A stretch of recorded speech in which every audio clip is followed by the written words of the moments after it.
going on YouTube? It's Shamil here, and I guess I'll end up doing a few replays before I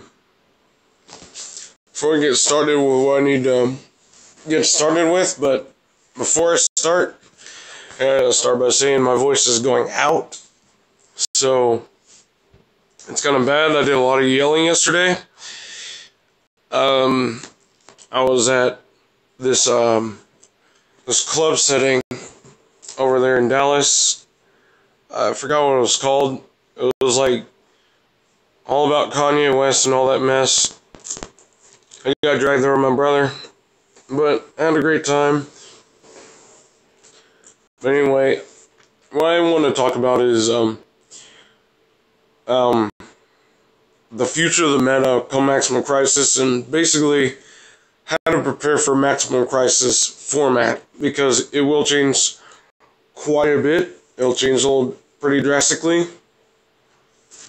and there's probably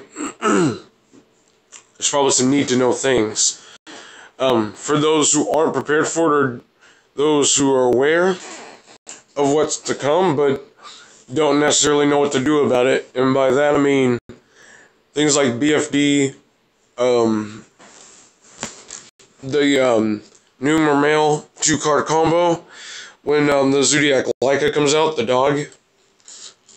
So we're going to have two very prominent decks right off the back, to where either you're going to go against water, that can make Double Shark and Drancia, or Drident, just from having Abystius in hand, which is pretty nutty, pretty stupid. Or you're going to end up dealing with a lot of True King, True Dracos. True Dracos is another thing by itself that can be rectified relatively easy if you are really struggling against it in the main deck. There's some ways you can deal with that, or you could just, side some things and beat the deck. Well, not beat it, but slow it down. But and then there's the True King variant of Dinos, which, it's probably going to be the most popular deck, because VFD the Beast is amazing and Nat Beast still wins games. And so we're going to look at a format to where there's not going to be a lot of traps. I'm just going to say that now. There's not going to be very many traps running around in the game, because one, we're going to be focused on going first more, making those lock boards again, and then we're also going to be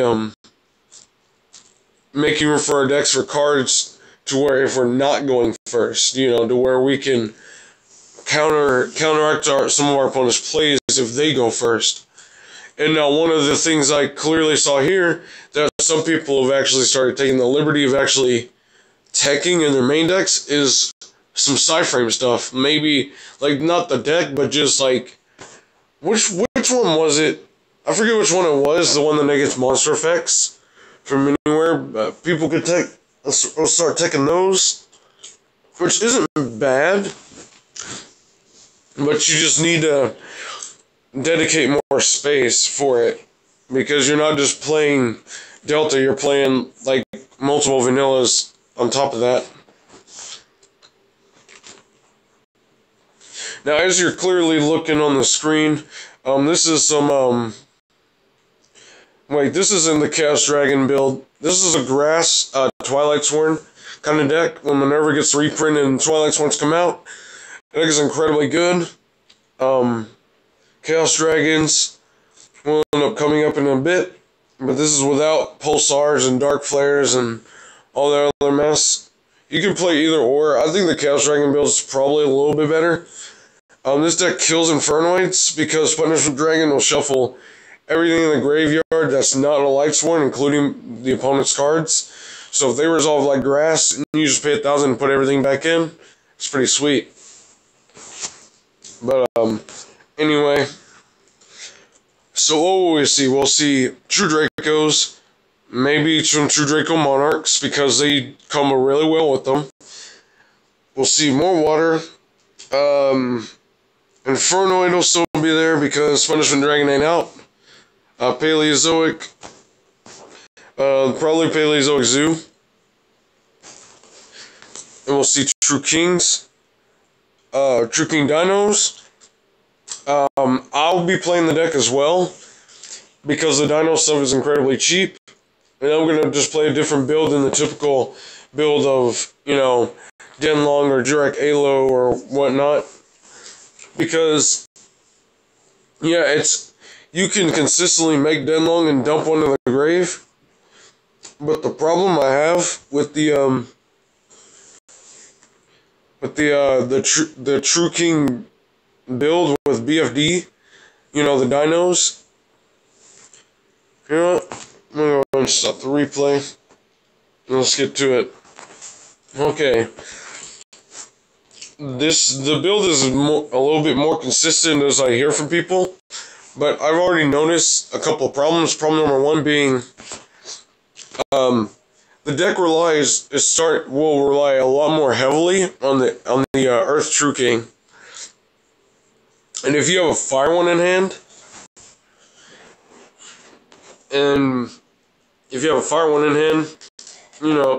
it kind of sucks, because then you have to dedicate one of your targets to Miscellaneous Source or Dogoran, depending on which one.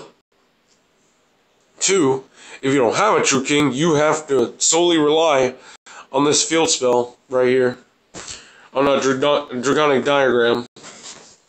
That's problem number two, meaning anyone and everyone who is going to be really competitive in this upcoming format will main Ghost Ash. Ghost Ash is an excellent card to stop this, and also it's an Ghost Ogre is also a very good card to stop Diagram. It seems almost like, the True King variant, the actual True King variant with BFD the Beast, it's only good if you can resolve everything. If you can resolve, your Earth True King, maybe the water, because some tech of water, just to blow it up. But it's only good if everything goes smoothly. If Draconic Diagram doesn't get hit, and if Denlong resolves and BFD hits the field and they get the successful detach. Now, keep in mind, everybody will be maining these hand traps. Effect Veiler actually might start being really relevant again for that reason. Negating a VFD so your opponent can't make Nat Beast, that could put a halt to their plans. It really could, in a sense where you're gonna they're gonna use because they're gonna already have used Denlong to dump a True King in the graveyard to overlay into VFD the Beast, so they don't have that access to Denlong anymore, because you can only sink into it once. And so they can't just resort to Denlong search pillars and stun the opponent. So they'll be stuck there with no Exceed. And so that's the big problem with the deck, is like you rely too much on just searching the True Kings and trying to go for the True Kings, that there's not really much of a fallback plan in terms of if the True King just gets stopped. If it gets solemned, or if people are attacking a couple copies of I think it was Gamma. I need to search that real quick.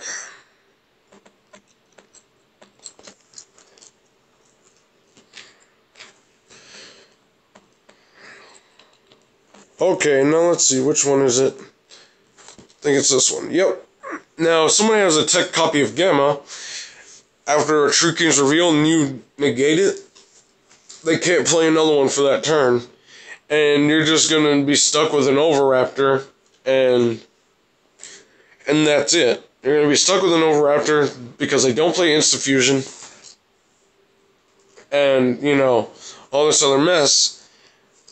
And it sucks because there's just too many dangers. There's too many ways to just halt you, just put you to a screeching halt with your plans, with your VFD plays.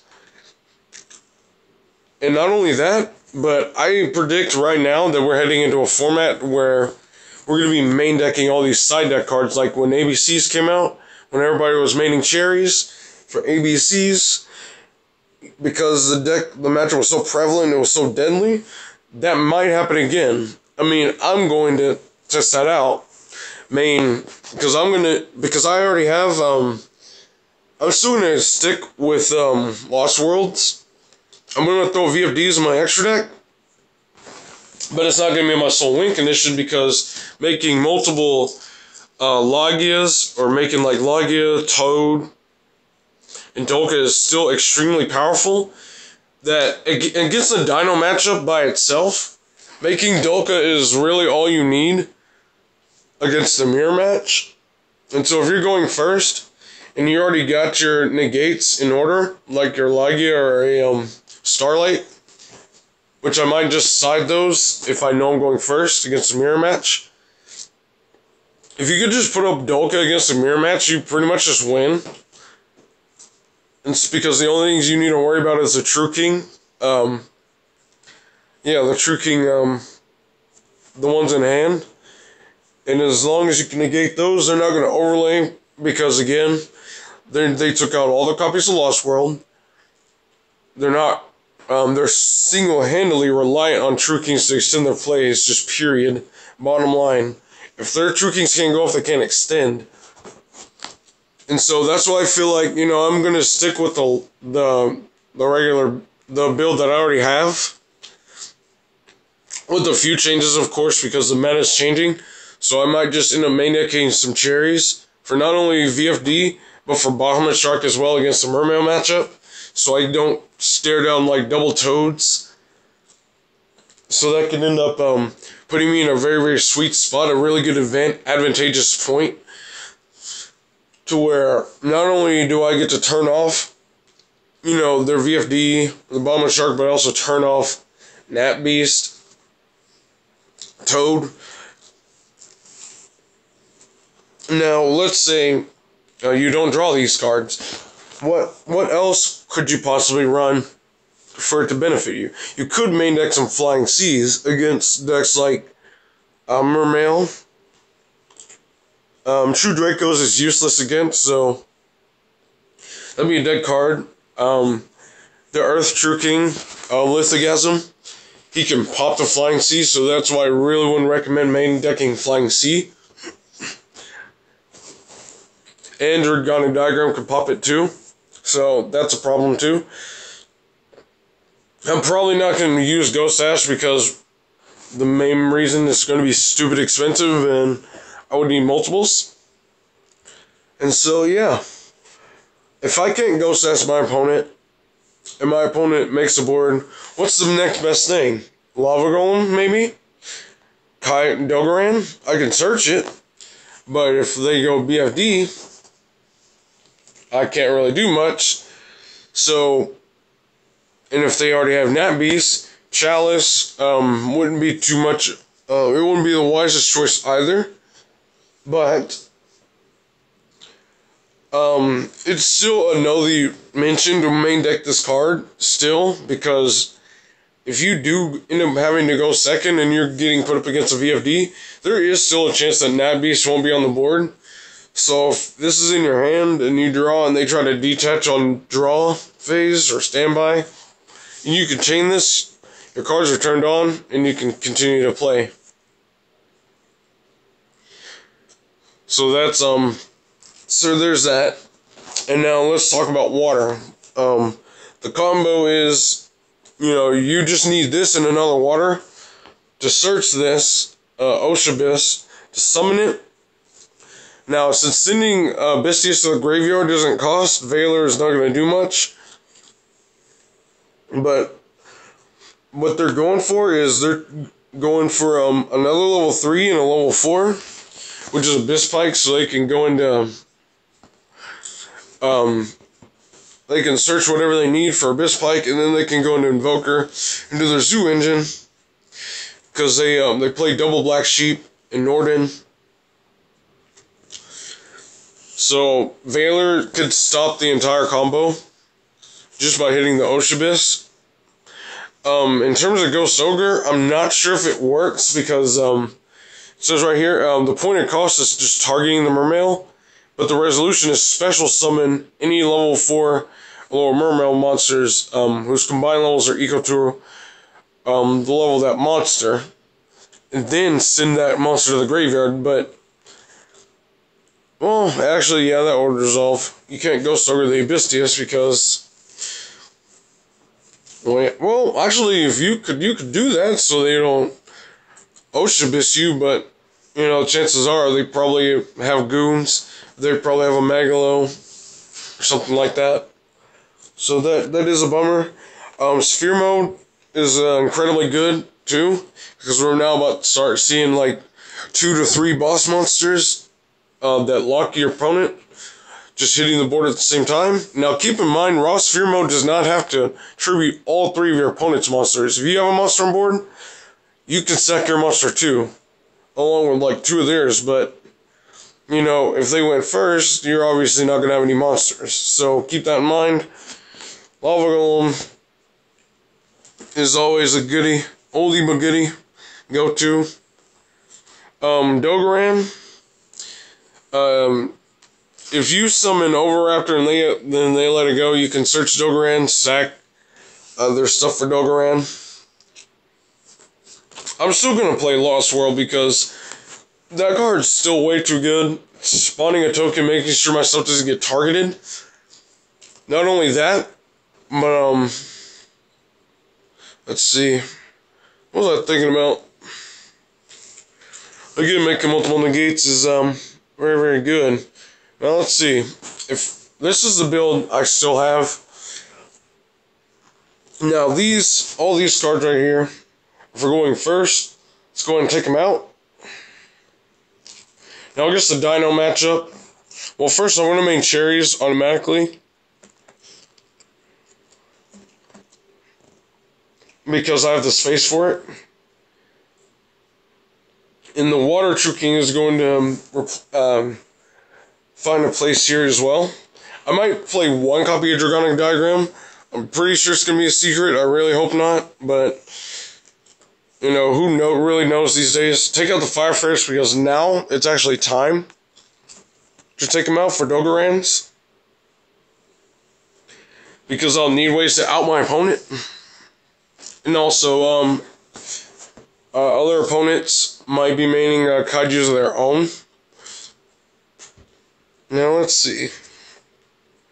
You need at least 2 main deck outs versus those 2 decks. True Drake, yeah, Dogoran's in there for True Dracos. Masterpiece can't negate. Can't negate Overraptor, so you're good there. I might not need Tyranno Affinity anymore, but who knows? I need something for Nat Beast. If I get put with VFD Nat Beast, I can't just summon Overraptor, search Dogoran, and sack over Nat Beast. That wouldn't work too well. I mean, I could play Dark Holes and all that, but Nat Beast and Toad. So I do need other ways to maybe even stop them. Like, interrupt them on their turn. What's the best thing I could do? Well, if they rely on the Denlong play to make their level 9, which is what they do most of the time, they would have to use Denlong to send one to the grave. And at that point, they are vulnerable to an Effect Veiler. Not only that, but Oshabiss can also get stopped by Effect Veiler as well. So, that actually might be my, that might be my tech after all. Now, let's see. 3 Effect Veiler, 3 Cherries. It's a little too much. I don't need 3 Effect Veiler, I just need 2. Cherries is probably the more go-to card to stop the extra deck. This is getting replaced with VFD. The Beast. Now, I do want to go second. This is something where I want to really go second with. So I'm gonna need, let's see. I still need something in his back row. But Lost World covers that, so that's the other thing. Against the actual variant that relies on VFD and Nat Beast, if they're not going first, they're going to have a tough time against traps because they don't play Lost World anymore. The fact that they don't play Lost World anymore, you know, makes them more susceptible to getting stopped. Now, they will be playing Ghost Dash themselves. So that's the other reason why I'm playing this other variant, because if you're doing a true mirror match, and you sit there and, yeah, if you're doing a true mirror match to where it's a race to see who makes VFD first, like, you're gonna lose that battle if you go first, likely, because Ghost Dash is a card, versus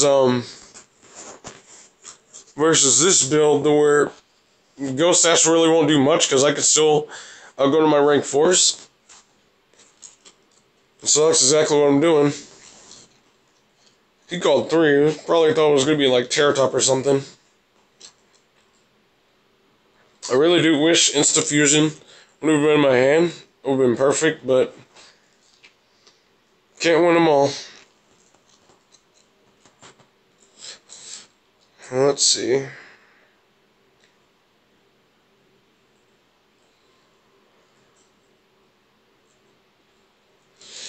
I wish there was a way to get Baby Ceratosaurus. Well, I can get Baby Ceratosaurus.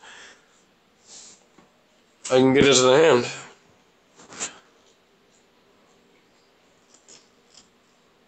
But this would be the time where I would just make the water. Or at least dump the water in the graveyard. Wait, I can still do that. Yeah, that's exactly what I'm going to do.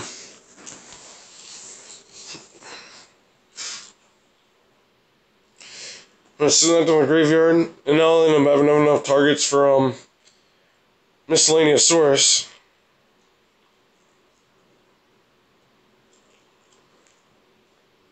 I'm not going for VFD. Because remember, half the time, actually most of the time, you really don't need to.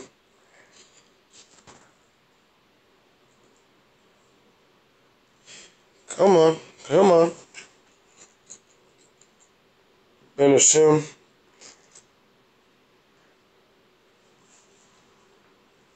Now in situations like this, I could use a Denlong play. So I can just search pillars. Wait, you know, I don't even need to. Since I don't know what he's playing, the smarter choice is make Toad and Dolka.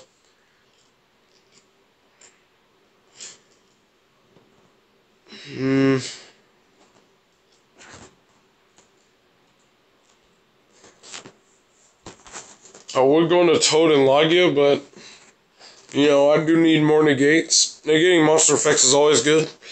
It's worth the risk. And he did surrender, so there's that. I don't know what he's playing, so I don't need to side. I could side a third Effect Veiler.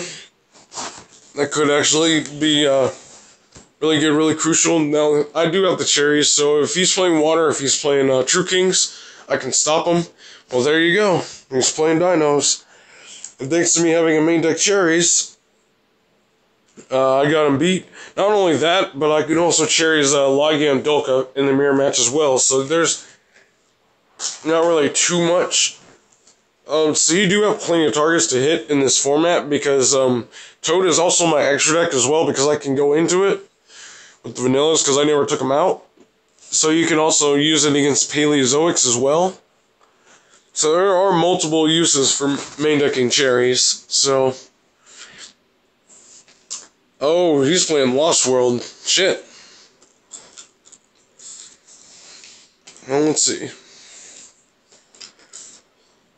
It'd be bad if he started making tokens. Only there's a way to tribute him off. That'd be fantastic.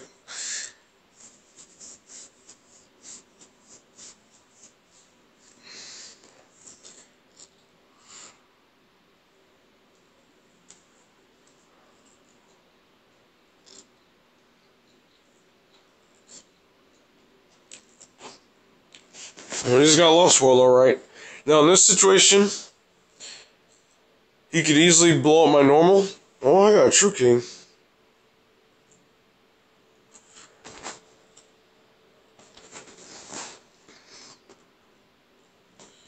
What is he got a Solemn down? I think he might. Then he's probably gonna use Lost World. Yep.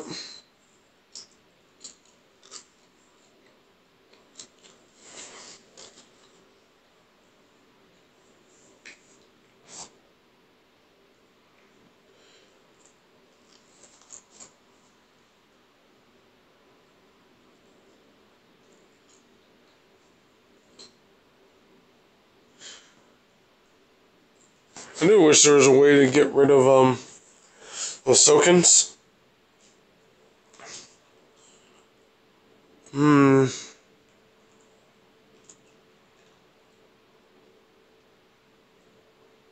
If only I could just tribute him off, that'd be fantastic. The fact that he has that field spell up is a problem.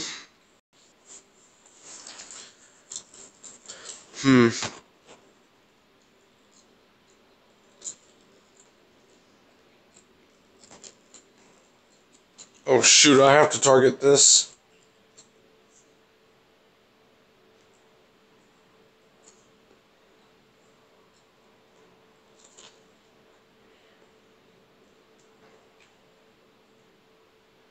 Okay, so that Lost World's going to end up protecting him.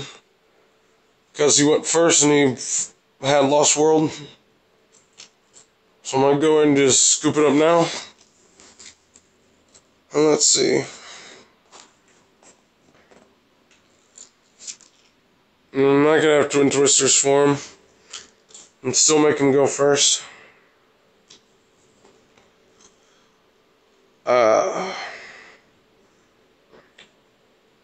Yeah, flying C's are bad. Oh, he surrendered.